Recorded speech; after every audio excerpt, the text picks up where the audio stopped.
Minha saudação a toda a igreja do Senhor. Vamos aproveitar que estamos de pé. Vamos abrir a nossa Bíblia no livro de Daniel, capítulo de número 7, versículo de número 13. Livro de Daniel,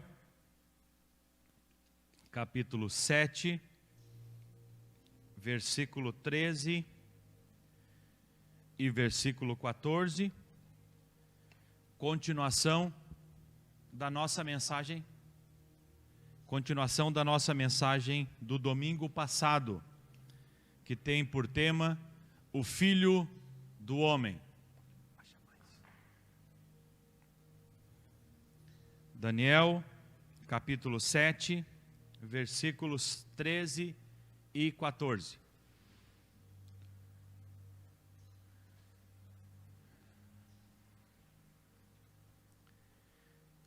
Estava eu olhando nas minhas visões de noite, e eis que vinha como as nuvens do céu,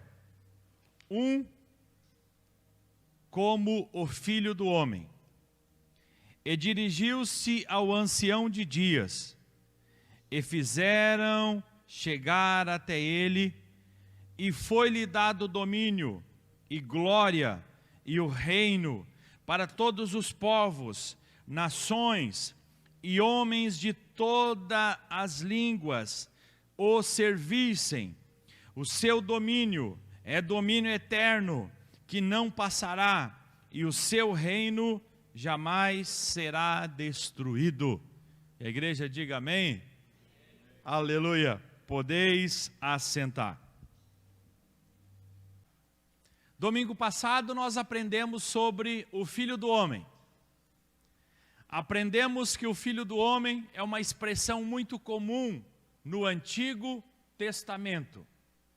Filho do Homem quer dizer humano, um homem qualquer, um humano, alguém da natureza humana. Mas Daniel começa a utilizar essa nomenclatura, foi um dos primeiros profetas a utilizar essa nomenclatura para se referir a Cristo, aquele que dominaria, aquele que teria todo o poder, toda a autoridade sobre tudo. Depois de Daniel, outros profetas começam a falar sobre o Filho do Homem como alguém muito especial que estaria por vir. Também aprendemos no domingo passado que no Novo Testamento essa expressão também é muito comum, mas ela é utilizada pelo próprio Cristo para referir-se a Ele mesmo. Quando alguém perguntava quem és tu, ele dizia sou o Filho do Homem. Jesus estava falando isso em cumprimento das profecias do Antigo Testamento. Mas também estava querendo dizer, eu sou um igual a vocês. Estou na natureza humana. Tenho a natureza divina, mas estou trabalhando debaixo da natureza humana e sob a ação do Espírito Santo. Então a gente encontra com muita frequência a expressão Filho do Homem no Novo Testamento, o próprio Jesus Cristo se referindo a si mesmo, como aquele que vem cumprir o propósito original do homem, que nós também aprendemos no domingo passado.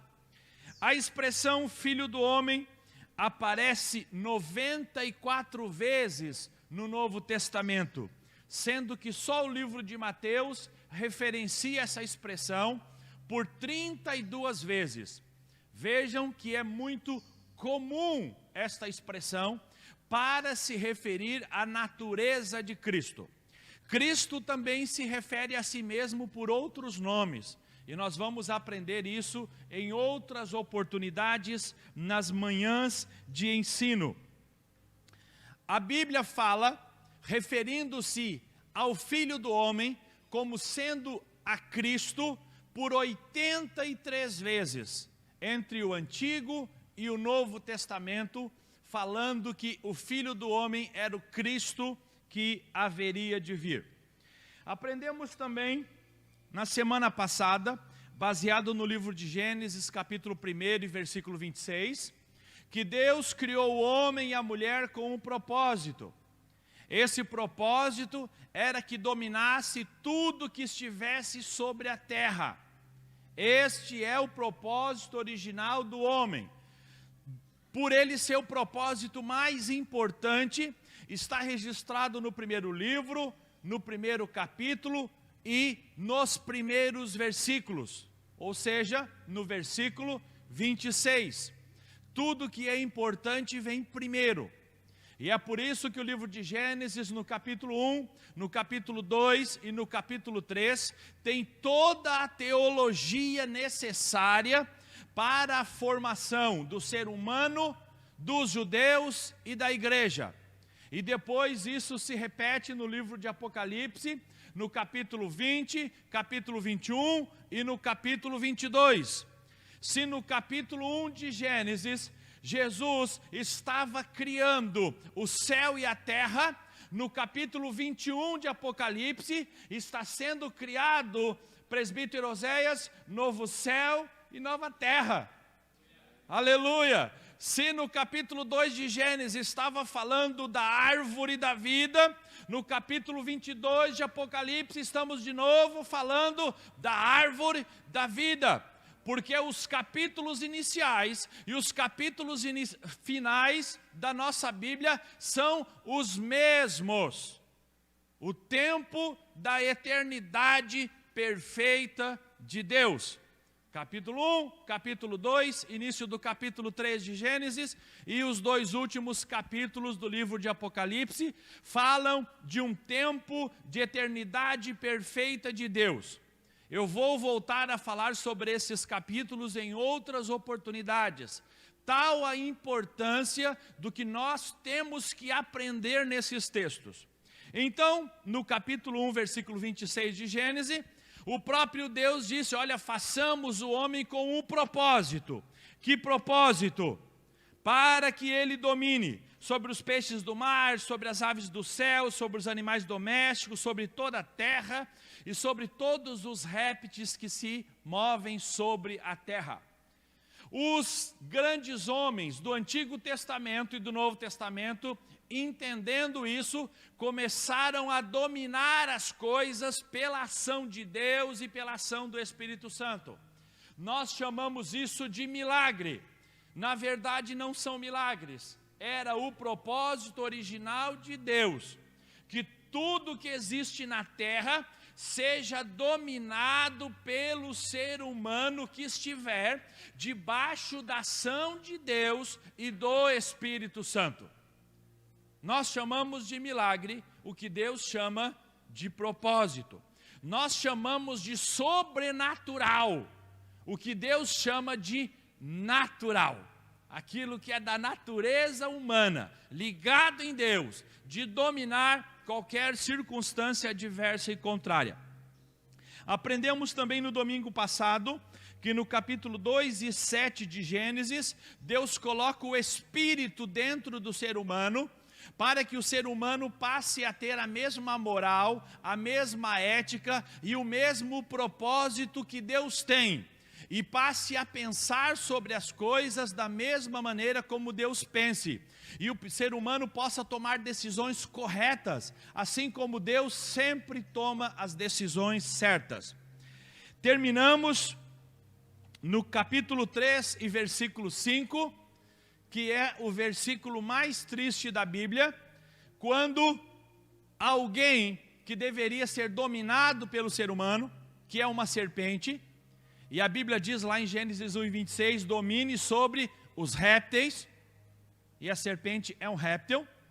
O ser humano que deveria dominar a serpente, de repente começa a dialogar com a serpente, começa a trocar ideia com a serpente, e essa serpente então, vendo que havia espaço, porque o ser humano estava fugindo do propósito original de Deus, põe uma dúvida no coração do ser humano. Qual é a dúvida? Olha, se você comer daquele fruto que Deus disse para vocês não comerem, vocês serão igual a Deus. E nós aprendemos no domingo passado que o ser humano já era igual a Deus. Amém? O ser humano já dominava da terra ao céu. O ser humano já tinha recebido o sopro de Deus. Já tinha recebido a natureza de Deus. O ser humano tinha recebido um corpo natural. E havia recebido também um corpo espiritual. O ser humano já tinha todas as faculdades que o tornavam igual a Deus.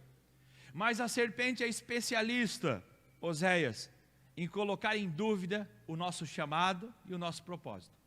Ainda nos dias de hoje, a serpente está no ouvido das pessoas dizendo assim: você não foi chamado. Você não tem esse propósito. Ainda nos dias atuais, a serpente está dizendo para as pessoas: nunca você vai ser um servo ou uma serva de Deus, porque você tem deficiências. Você não é completo. Aleluia. Mas desde aqueles dias, Deus já estava nos ensinando: olha, tudo que vocês precisam para dominar os céus e a terra já está dentro. Coloque na sua mão agora, no seu coração, e diga assim: tudo que eu preciso para cumprir o propósito de Deus já está dentro de mim. Eu não preciso de serpente nenhuma para questionar o meu chamado, para questionar o meu propósito. Deus já colocou isso dentro de mim.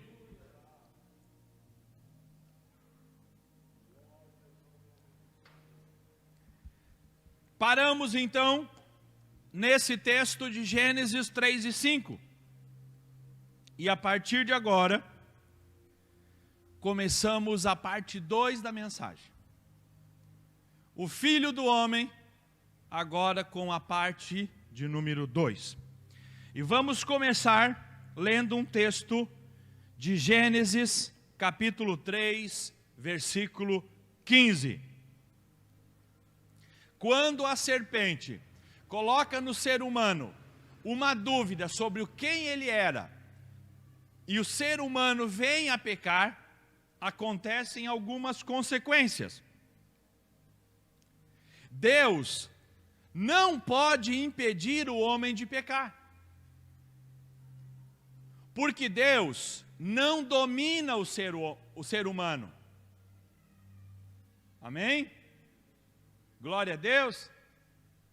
O ser humano ganhou uma coisa de presente junto com a natureza de Deus, quando Deus sopra na sua narina, no seu nariz, e lhe dá o fôlego da vida, de Gênesis capítulo 2 e versículo 7. O ser humano, junto com isso, ganha uma coisa muito importante, chamada livre-arbítrio. É a possibilidade do ser humano desobedecer a Deus. É a possibilidade do ser humano sair do propósito de Deus. E é a possibilidade do ser humano errar o alvo, que a Bíblia chama isso de pecado. Pecado é errar o alvo que Deus havia determinado. Então, quando o ser humano ganha o sopro de Deus, ele ganha o livre-arbítrio. E Deus não o domina mais. Deus escolheu não dominá-lo. E deu a ele o poder de dominar sobre todas as coisas. Deus abre mão desse poder. Amém? Todos comigo aqui, porque isso é muito importante. Deus abre mão do poder de dominar e entrega o poder de dominar ao homem. E quando Deus entrega o poder de dominar ao ser humano, Deus não pode mais dominar o ser humano. Porque quem domina agora é o ser humano. Deus deu esse direito. Gênesis 1, 26. O propósito do ser humano, o propósito das pessoas.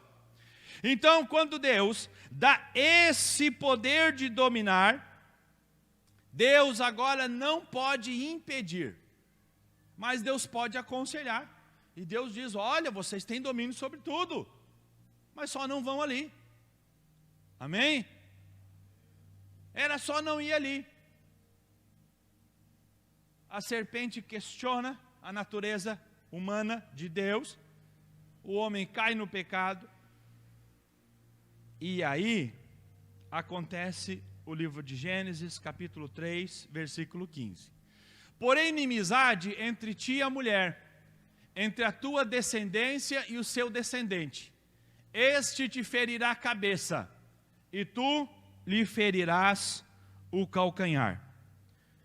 Por que que esse versículo é importante? Porque uma vez que Deus não pode mais dominar o ser humano, e Deus é imutável em seus comandos, em seus mandamentos, a sua palavra, uma vez dita, não pode mais ser mudada. Deus agora é necessário que Ele estabeleça uma nova relação para o homem que caiu no pecado. Quando Deus disse para o homem, domine ele, deu ao homem toda a autoridade. Peguem a sua Bíblia e sublinhem a expressão, domine ele. Porque se Deus tivesse dito, domine nós, seria um domínio em conjunto. Amém? E aí Deus já teria agido imediatamente com relação àquele pecado. Mas Deus disse, domine. Deus abriu mão do domínio. Não há mais domínio em conjunto. Tudo que acontecer na terra depende agora do ser humano. Porque Deus disse, e Deus disse, está dito. Deus não podia mais mudar o seu comando, mas Deus ainda podia falar. E o que é que ele diz? Olha, aconteceu um fato novo aí, o homem pecou, eu vou pôr inimizade entre ti e a mulher, entre a sua descendência e o seu descendente. Este te ferirá a cabeça, e tu lhe ferirás o calcanhar. Jesus aqui está dizendo que a partir do momento do pecado, agora haveria uma separação entre a serpente, que representava ali o diabo, e o ser humano. Também, Deus está falando de uma profecia. Olha, haverá aí um descendente que ferirá a tua cabeça, e tu ferirás o calcanhar. Deus estava falando que um dia viria o Filho do Homem, Jesus Cristo, alguém com o poder completo do domínio, e pisaria a cabeça do diabo. Mas antes que isso acontecesse, o diabo ainda morderia o calcanhar de Jesus. Está falando da crucificação. O ato da crucificação é como se fosse uma mordida no calcanhar de Jesus. Mas o fato de Jesus ter morrido e ressuscitado, amém? Dá a Jesus a autoridade de pisar sobre a cabeça de Satanás. E restaura a autoridade do homem de pisar a cabeça de Satanás. Vamos ver o que está escrito em Romanos capítulo 16 e versículo 20.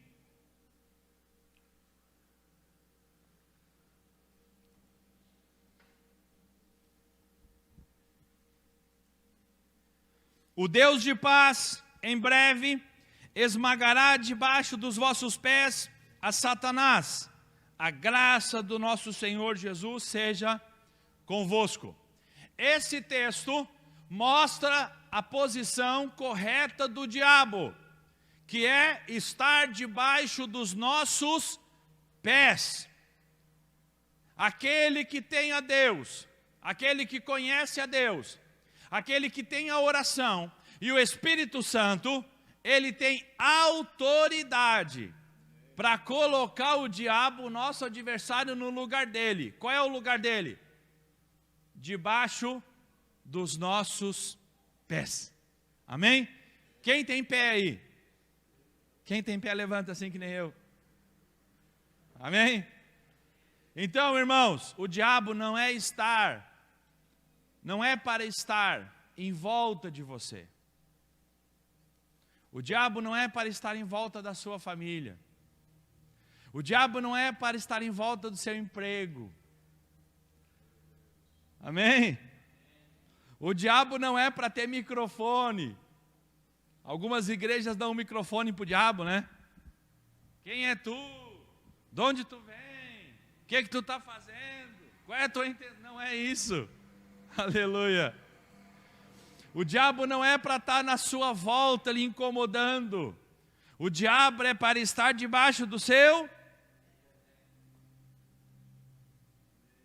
Esse é o poder, a autoridade e o domínio esperado de Deus para todos os seus filhos. Aleluia. Continuando. Agora que o ser humano está em pecado, o diabo, que é especialista em mudar os comandos de Deus, em subverter os mandamentos de Deus e trazer interpretações erradas à vontade de Deus, no capítulo 5, versículo 32 de Lucas, ele coloca no coração do homem que, uma vez que ele pecou, ele não pode mais dominar a terra. Amém? O diabo coloca no coração do homem que, uma vez que ele pecou, ele não tem mais o direito de Gênesis 1 e 26, de exercer domínio sobre todas as coisas. O diabo é especialista nisso. Só porque a verdade é que quando conhecemos a Jesus, nos ligamos em Deus, aprendemos a oração e o poder do Espírito Santo, os nossos pecados são pagos e perdoados. E com isso nós estamos novamente ligados em Deus. E podemos sim exercer de novo o domínio sobre tudo que está na terra e no céu, conforme era o propósito original de Deus. Diz assim Lucas 5,32: eu não vim para chamar os justos, mas os pecadores ao... Amém? Então, irmãos, só não tem a autoridade de Deus de volta aqueles que não se arrependem. A questão não é se é pecador, todos são pecadores. A questão é que há pessoas que se apegam no seu pecado e no seu erro. E quando fazem isso, abrem mão da autoridade de dominar e passa a ser dominado. Amém? A pessoa que pratica a mentira se torna um escravo da mentira. E aí, para justificar aquela mentira, ele tem que fazer outra mentira. Aleluia. Amém, igreja? Então, aquele que não consegue se arrepender dos seus erros, se torna escravo do pecado e abre mão do domínio, que é o propósito original de Deus.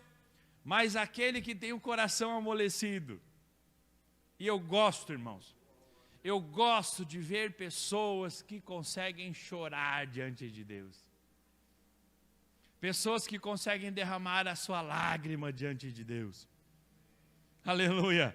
Porque pessoas assim são pessoas que conseguem se arrepender dos seus erros. E quando a gente se arrepende do nosso erro, nós somos ligados de novo da terra ao céu. Aleluia.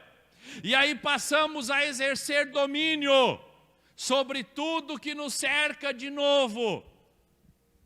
E aí, como aprendemos no domingo passado, aquilo que os outros chamam de milagre, a gente chama de propósito. O machado caiu na água. profeta perguntou: onde caiu? Foi aqui. Ele pega uma madeirinha, joga na água e o ferro flutua.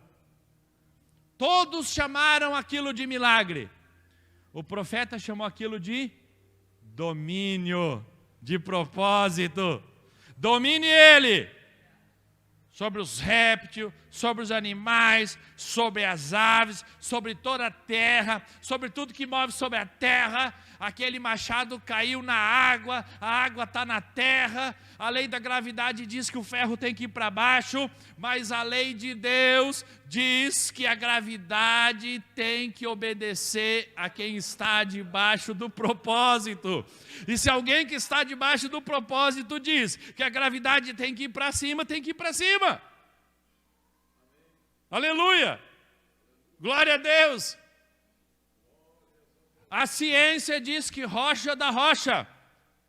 Mas se o profeta disser para a ciência que para a rocha que é para a rocha da água, amém? Aleluia! Moisés toca na rocha e diz: da água. E a rocha tem que dar água. Os outros chamam isso de milagre. A gente chama de propósito. Rocha está na terra, água está na terra. A ciência diz que rocha dá rocha, mas debaixo da mão do servo de Deus, rocha dá água. Aleluia! Glória a Deus! Glória a Deus! Glória a Deus!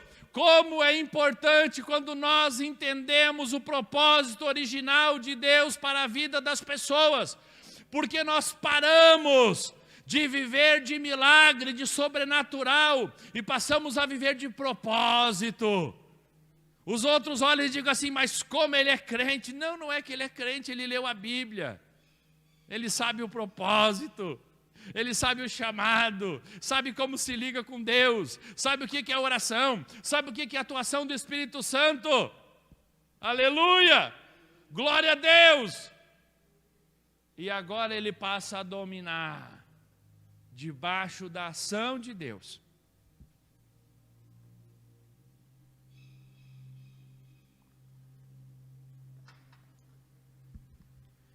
Para que o homem exerça domínio sobre a terra, ele passa a utilizar uma coisa muito importante, e o nome disso é oração.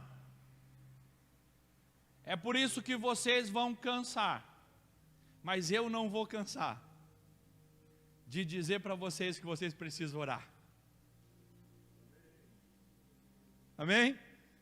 Aleluia! Glória a Deus! Nós vamos ver que todas as vezes que o homem de Deus exerceu o seu propósito, ao que a gente chama de um milagre aconteceu. Mas agora a gente já está aprendendo que era alguém que estava executando o propósito, o chamado. Todas as vezes que alguém exerceu o seu chamado, o seu propósito, esse homem, essa mulher estava debaixo da oração. No livro de Gênesis, capítulo 4, versículo 26, diz assim: a Sete também lhe nasceu um filho, o qual lhe pôs o nome de Enos.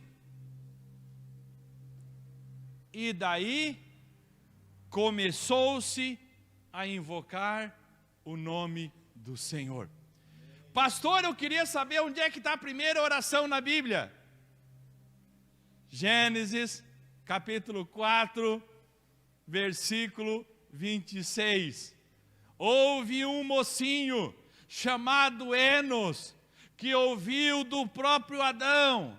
Adão disse: olha, Adão já estava velhinho. Olha, houve um tempo aí, quando Deus criou o homem e a mulher, que ele disse que era para dominar sobre tudo. E como é que era feito isso? É através da oração. O Senhor já orou? Não, nunca. Amém? E o seu filho, o Sete, já orou? Não, o Sete também não orou. Era o netinho de Adão. Mas e se eu orar? Testa aí, vamos ver o que vai acontecer. E a Bíblia diz que Enos começa a revolucionar os primeiros. E diz assim: gente, vamos invocar o nome do Senhor. Porque se nós invocar o nome do Senhor, a gente vai começar a dominar sobre aquilo que nós estamos sendo dominados. E começou-se a invocar o nome do Senhor. Começou o ser humano a dominar sobre aquilo que era dominado. Menininho, chamado Enos, revoluciona o seu tempo. Qual era a sua mensagem? Não era uma mensagem muito grande, não era muito extensa. A mensagem é essa: vamos orar para que a gente domine aquilo que estamos sendo dominados. A segunda oração que nós encontramos na Bíblia está no livro de Gênesis, capítulo 20, versículo 17. E orou Abraão a Deus, e sarou Deus a Abimeleque, e a sua mulher, e as suas servas, de maneiras que tiveram filhos. Vou repetir. E orou Abraão a Deus, e sarou Deus a Abimeleque, e a sua mulher, e as suas servas, de maneiras que tiveram filhos. De repente, ninguém podia ter filhos. Abraão pensou assim, Oséias: filho não está sobre a terra? O ventre fechado da mulher não está sobre a terra? Aleluia! Olha só, estamos sendo dominados por aquilo que deveríamos dominar. Abraão disse assim: mas se é da terra até o céu, vamos testar isso aí. E Abraão ora a Deus e diz assim: a partir de hoje, Deus abre o ventre da mulher de Abimeleque e das servas, das esposas dos servos de Abimeleque, para que eles possam ter filhos. E o que Abimeleque chamou de milagre, porque toda aquela nação foi curada de uma maldição, Deus chamava de propósito. Aleluia! Deus chamava de propósito. Alguém estava de novo dominando aquilo que estava querendo dominá-lo. A terceira oração que encontramos na Bíblia está no livro de Gênesis, capítulo 25, versículo 21.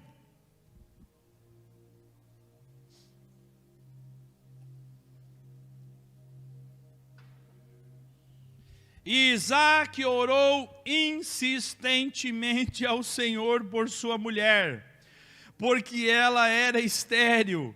O Senhor ouviu as suas orações, e Rebeca, sua mulher, ficou grávida. Amém? Se você ainda não escreveu nada na sua Bíblia, coloque assim: pai que ora. Escreva: pai que ora, filho que ora. Aleluia. Abraão orou porque um rei chamado Abimeleque, um rei que era vizinho, tinha mulheres estéreis em sua cidade. E Abraão orou e elas foram curadas. Mas Abraão não sabia que aquilo um dia poderia estar também na sua família. Isaac descobre que a sua mulher não podia ter filhos. Isaac pensou assim: se o meu pai orou pelos estranhos e foram curados, vou orar também eu. Aleluia. Isso aqui está me dominando. E eu deveria dominar. Filho está na terra, ventre está na terra, tenho domínio. E a Bíblia diz, Isaac orou insistentemente ao Senhor. Isaac disse assim, Senhor, tu escreveu Gênesis 1:26. Foi tu que disse, aleluia, que nós teríamos domínio sobre toda a terra. Eu quero domínio sobre o ventre, que ele dê fruto. E a Bíblia diz, e Deus ouviu a oração de Isaac. E a sua mulher ficou grávida. Irmãos, dá para a gente viver uma vida sem oração? Dá. Só que você vai ser dominado por aquilo que você deveria dominar. Mas quando conhecemos a Deus, a natureza de Deus, e entendemos como Deus opera, nunca mais nós conseguimos viver sem a oração. Livro de Gênesis, capítulo 32, versículo 9. Abraão orou, Isaac orou, agora já é a vez de Jacó. Gênesis 32 e 9. E orou Jacó, Deus de meu pai Abraão, Deus de meu pai Isaque, ó Senhor, que me disseste, torna a tua terra e a tua parentela, e te farei bem. Escreva na sua Bíblia agora, pai que ora, filho que ora, neto que ora. Aleluia, glória a Deus, glória a Deus. Mas pastor, eu sou o primeiro da minha geração, a minha família ninguém era crente, meus pais não eram crentes, mas agora você está escrevendo uma nova história. Você é pai que ora, você é mãe que ora, você vai ter filho que ora, você vai ter neto que ora. Estava agora Jacó passando por circunstância adversa e contrária, mas ele tinha um avô de oração, ele tinha um pai de oração, e ele disse, se eu estou sendo dominado, é porque está me faltando oração.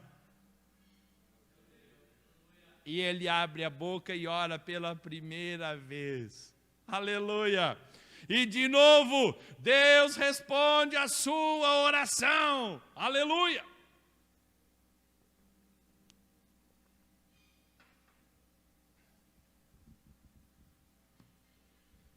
Quatrocentos anos se passaram, e o povo tinha desaprendido de orar. Estamos agora em Êxodo capítulo 8, versículo 30. Êxodo capítulo 8, versículo 30. O povo agora estava escravizado. O povo de Israel estava sendo dominado por aquilo que deveria dominar. Aleluia! O Egito está na terra? Está na terra. Temos que dominar o Egito e não ser dominado pelo Egito. O povo estava escravo daquilo que deveria dominar, e estava sendo dominado. Mas no livro de Êxodo, capítulo 8, versículo 30, Moisés se lembra de Gênesis capítulo 1 e versículo 26, e diz, mas só um pouquinho, não era para a gente dominar toda a terra. E diz a Bíblia assim, e saiu Moisés da presença de Faraó e orou ao Senhor.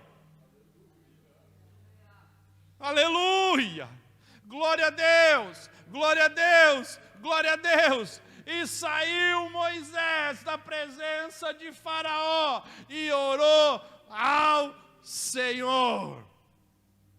Faraó era para ser a maior autoridade, Ninguém queria sair da presença de Faraó. Ele ordenava a bênção ou a maldição sobre tudo e sobre todos. Mas Moisés disse assim: ele está nos dominando, e isso não está no propósito original de Deus, isso não está no projeto de Deus. Deus não quer isso para as pessoas, Deus não quer que as pessoas dominem umas sobre as outras, Deus quer que as pessoas dominem sobre a circunstância, sobre o céu, sobre a terra, sobre os animais, mas não sobre as pessoas. Isso foge do propósito original de Deus. Mas o versículo é lindo por demais, e eu peço que você sublinhe ele. E saiu Moisés da presença do Faraó e orou ao Senhor. A palavra Faraó significa: o sol que é Deus nasceu na terra. A palavra Faraó significa o sol nascente de Deus. Mas Moisés não se deixou enganar. Era um Deus falso. Aquilo que te domina é um Deus falso. Se alguma coisa está te dominando, saia da presença disso e vá até a presença do Senhor. E saiu Moisés da presença de Faraó e orou ao Senhor. E vocês sabem o resultado desta oração. Deus tirou o povo de Israel da escravidão do Egito. O que a Bíblia chama de 10 pragas, Moisés chama de 10 propósitos. Amém? Glória a Deus. Como é que essa história que diz para Rã sai daqui, pula e vai lá no Egito e entra na casa, entra nos potes de arroz, entra nos potes de açúcar, entra nos potes da carne lá com banha. Os egípcios chamavam isso de praga. Moisés chamava de dominem sobre os répteis. Ah, Senhor, pode? Pode. Estou debaixo da oração. Estou debaixo do Espírito Santo. Lembra do domingo passado? Estendam as mãos. Com essas mãos. Diga comigo, com essas mãos. Aleluia. Que lindo isso. Aleluia. Glória a Deus. Com essas mãos. Moisés levantou e disse: Rã, sai do rio e entra na casa dos egípcios. Pode fechar sua mão. Os egípcios chamaram de milagre. Os egípcios chamaram de praga. Mas em Israel, nenhuma rã entrou. Amém? Todos entendendo a palavra do Senhor? E o povo estava assustado, entrou agora um milagreiro. Não era milagreiro nenhum, irmãos, era alguém debaixo do propósito de Deus, que tinha oração e o Espírito Santo. Não era nada de sobrenatural. Não era um maior do que os outros. Daqui a pouco alguém ora e Deus faz um milagre, alguém diz assim: mas esse é profeta de Deus. Não é isso não, é só alguém que conhece a palavra. Moisés diz assim: piolhada, vão. Aí os piolinhos fazem aquela filinha e vão. Amém? Glória a Deus. Todos entendendo a palavra do Senhor? Está sobre a terra ou não está? Está sobre domínio ou não está? Algum deles entrou na casa dos hebreus? É isso, irmão. Na casa do crente até o piolho tem que obedecer. Se você ainda não anotou nada, escreva isso. Na casa do crente até o piolho anda em fila. Porque nós estamos exercendo domínio. Estamos debaixo do propósito. Aleluia! Glória a Deus! Glória a Deus! Glória a Deus! Por 10 vezes Moisés exerceu propósito. Por 10 vezes os egípcios disseram: é praga, deve ser um curandeiro. Nada disso. É um crente que nem nós, com essas mãos. Aleluia. Isso se repete em toda a trajetória no deserto. Moisés estende a mão e diz: codorna, vem para cá. E a codorna que estava indo para outro lugar teve que obedecer. E a Bíblia disse que pela virada do dia as codornizes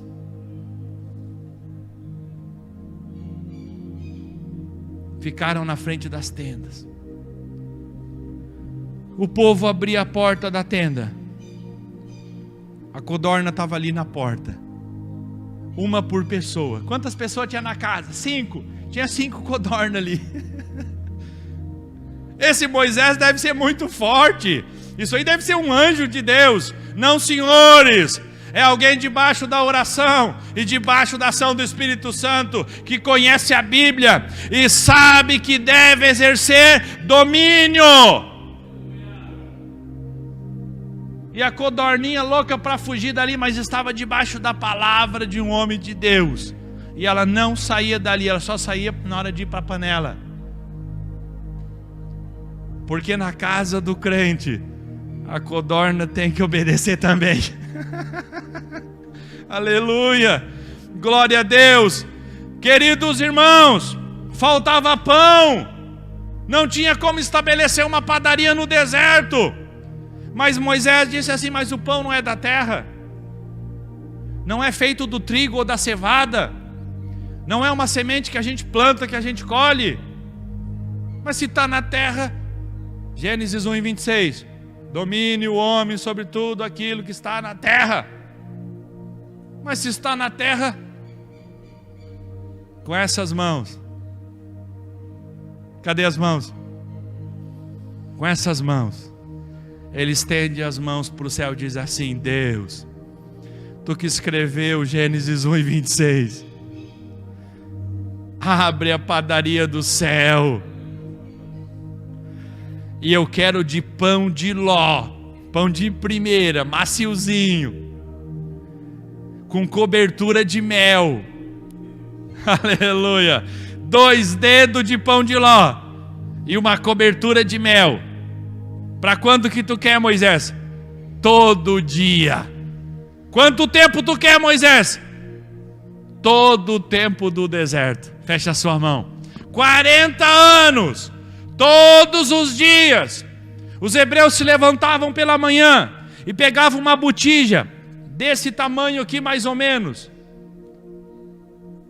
e coletavam e enchiam de pãozinho vindo direto do céu. Porque ele era um homem santo? Não, senhores, porque ele era um homem de oração, debaixo da ação do Espírito Santo, que conhecia o seu propósito. Aleluia! Vamos avançando, nosso tempo já está se estourando. Creio que vamos ter que avançar na parte 3 dessa mensagem no próximo domingo. Depois que os homens aprenderam a orar, aprenderam a ação do Espírito Santo, aprenderam aos poucos a dominar a terra. 2 Reis, capítulo 4, versículo 32.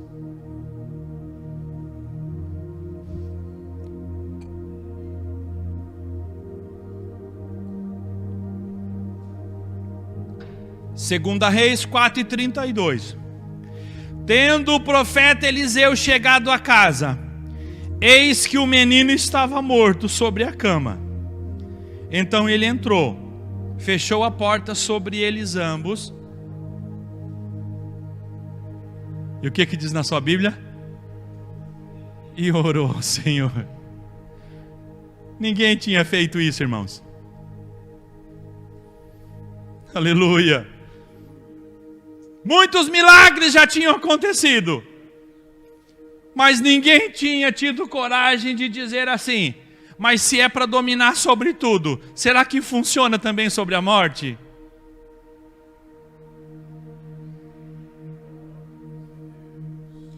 Aleluia. Nunca tinha acontecido. E se não desse certo? Aleluia. E se não funcionasse? E se a morte estivesse fora da lista? Domine o homem sobre tudo que tem na terra. Mas e se a morte não estivesse na lista? Mas Eliseu, chegando a casa, eis que o menino estava morto sobre a cama. Entrou Eliseu, fechou a porta sobre eles ambos e orou ao Senhor. Vamos de novo com essas mãos. Deus, Tu que escreveu Gênesis 1:26, Tu que disse que o homem teria domínio sobre tudo, funciona também sobre a morte? Posso orar sobre isso? Meu depósito de oração está cheio. O Espírito Santo ainda está sobre a minha vida. E agora fecha a sua mão. E o menino reviveu. Foi o primeiro. Depois outros profetas fizeram o mesmo. Jesus Cristo fez o mesmo por 3 vezes. Aleluia! Glória a Deus! Glória a Deus!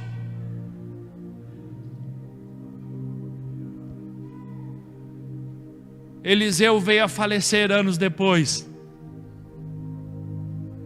Um soldado havia morrido em batalha. Não dava tempo de cavar uma cova. Jogaram aquele soldado sobre os ossos de Eliseu. Quando aquele soldado morto toca os ossos de Eliseu, revive de novo. O inferno temeu o evangelista Pedro. Foi o primeiro que desafiou a morte. Vivo e morto, ainda operava milagre. Aleluia!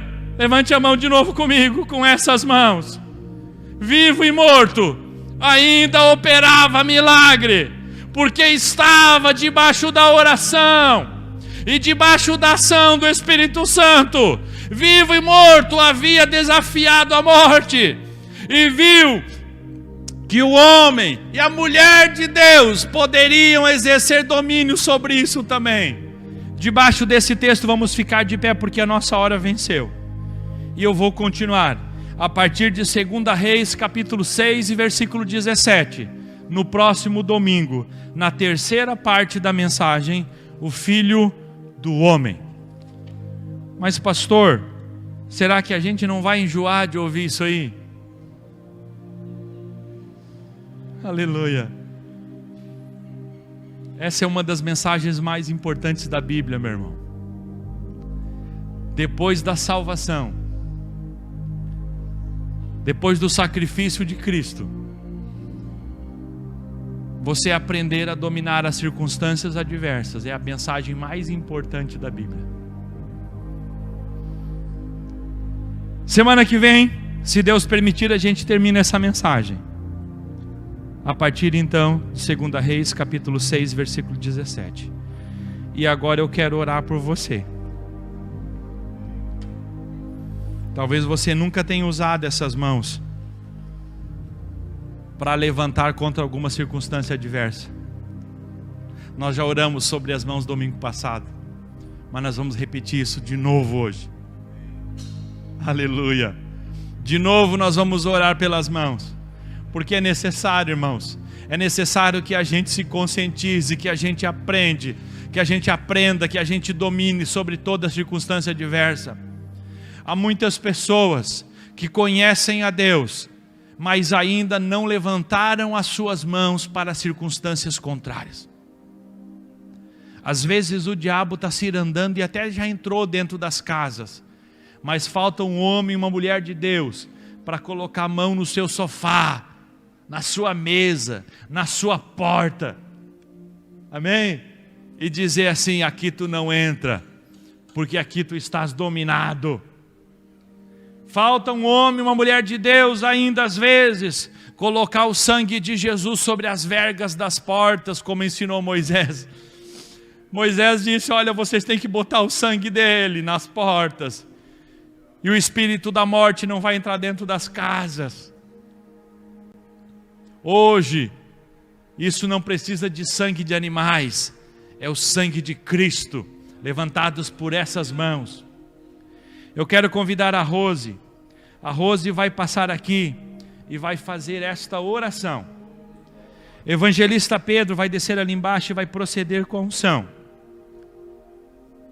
O presbítero Oséias, juntamente comigo, nós estaremos ali executando um hino ao final desta oração. E você não saia daqui nesta manhã sem receber a sua unção. Não saia daqui nesta manhã sem dizer, eu vou voltar ao propósito original de Deus. Não saia daqui desta manhã sem dizer assim, Senhor, se tu estás fazendo com os outros, faça comigo. Não saia daqui nesta manhã sem experimentar o mover de Deus na sua vida. Que não seja do testemunho dos outros, mas que seja de você. Comece a viver o sobrenatural de Cristo, o propósito de Cristo para a sua vida. Saia do seu lugar, receba a oração, receba a unção pelos servos do Senhor que estarão fazendo isso agora.